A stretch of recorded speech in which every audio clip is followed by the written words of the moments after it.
यह टीजर पिछली क्लिप से मिलती जुलती बातें दिखाता है, लेकिन कुछ और जानकारी भी देता है। एक महिला कहती है, मैं तुमसे निकाह करूंगी।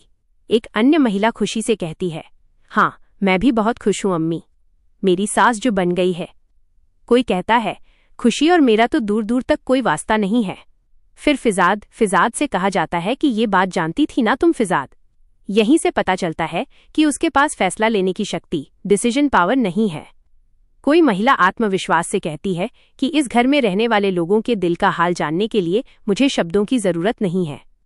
एक पुरुष कहता है, भाई ने ये बिजनेस बहुत मेहनत से बनाया है, इसलिए मैं कोई भी फैसला इस बिजनेस को लेकर अकेला नहीं कर सकता। एक महिला कहती है, मैं उनके चेहरे पढ़कर उनकी खुशी और उनके गम का अंदाजा लगा सकती हूँ। कोई चिंता जताता है कि नायिका ने तुम्हारे अब्बू के सामने डिटाई से खड़ा कर दिया। कुछ भी करें, समझाएं उसे वरना सब बिखर जाएगा। ईशा की बात सुनकर आशिर को बहुत गुस्सा आ जाएगा। वो उसे समझा देगा कि वह उनके कारोबार या घर के मामले में तो बिल्कुल भी दखल पहुंच नहीं सकती। जब ईशा अपने माता पिता को यह बात बताएगी तो वे भी यही कहेंगे कि आशिर के पास ताकत तो बिल्कुल भी नहीं है। इसलिए वे तय करते हैं कि उन्हें अपनी बेटी के लिए खुद ही कुछ करना पड़ेगा। ईशा की माँ ये भी देख चुकी है कि घर में सिर्फ और सिर्फ आयजा का ही राज चलता है और आयजा के सामने उसकी बेटी की कोई भी हैसियत नहीं होगी।